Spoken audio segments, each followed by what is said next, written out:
The way a grain affects blood sugar has far less to do with the grain itself than with how it is prepared, cooled, fermented, and combined with other foods. This is one of the most empowering insights in modern nutrition because it means glycemic impact is not fixed.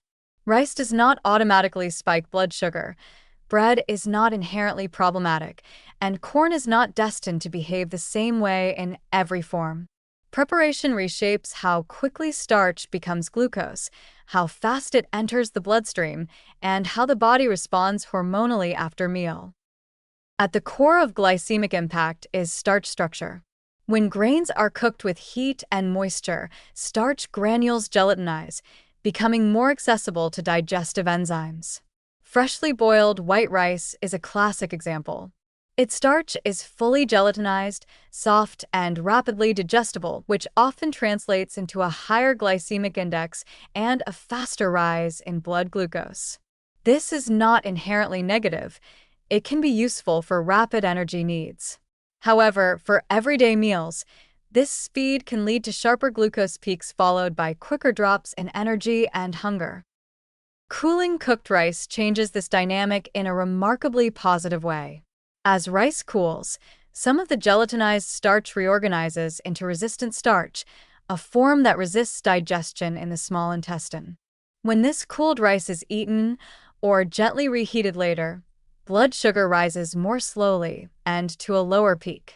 Resistant starch also feeds beneficial gut bacteria, producing short-chain fatty acids that support insulin sensitivity and metabolic health. From a practical standpoint, this means yesterday's rice can be metabolically gentler than freshly cooked rice, even though it tastes the same. Bread shows a similar spectrum. Bread made from refined flour and baked quickly with commercial yeast tends to have a relatively high glycemic impact. The starch is finely milled, thoroughly gelatinized during baking, and minimally buffered by fiber or organic acids. In contrast, sourdough bread undergoes long fermentation before baking. This fermentation produces lactic and acetic acids that slow gastric emptying and inhibit rapid starch digestion. As a result, sourdough bread typically produces a lower and more gradual blood glucose rise than conventional white bread, even when made from similar flour. The structure of the crumb also matters.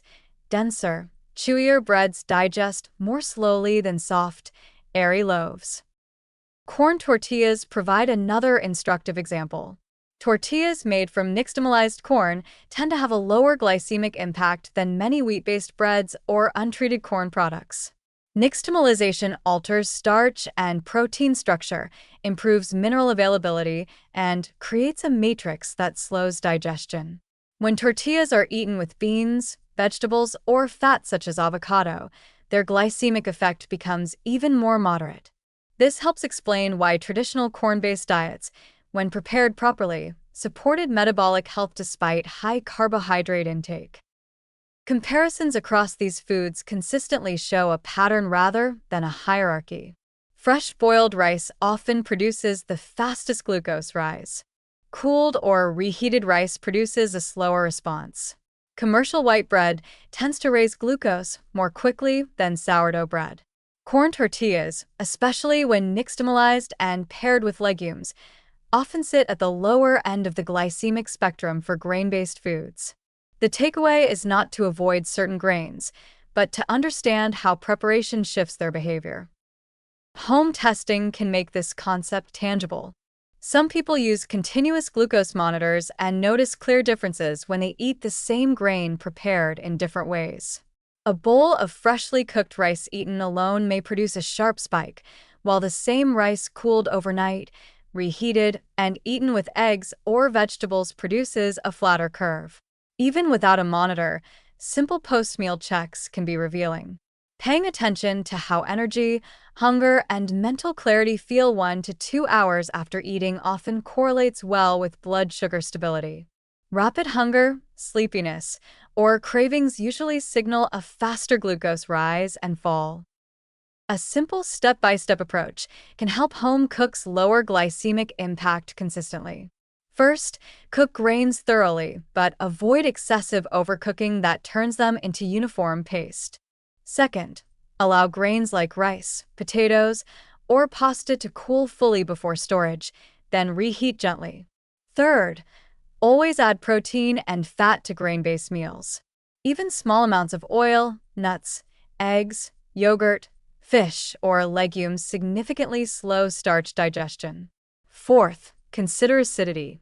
Vinegar, lemon juice, fermented vegetables, and sourdough fermentation all reduce glycemic response by slowing digestion and insulin demand. Fiber-rich additions amplify these effects. Vegetables, beans, seeds, and whole grains create physical barriers that digestive enzymes must work through, moderating glucose release. Chewing thoroughly and eating more slowly further improves the response by spreading digestion over time. None of these strategies require eliminating grains. They simply ask for intention. The most positive insight is that blood sugar control is not about restriction but about structure and sequence. By cooling and reheating grains, choosing fermented versions like sourdough, favoring traditional preparations such as nixtamalized corn tortillas, and pairing carbohydrates with protein, fat, and fiber, the same foods can produce dramatically different metabolic outcomes. This flexibility allows grains to remain nourishing, culturally meaningful, and metabolically supportive rather than something to fear. Preparation does not just shape flavor and texture, it shapes how the body experiences energy itself.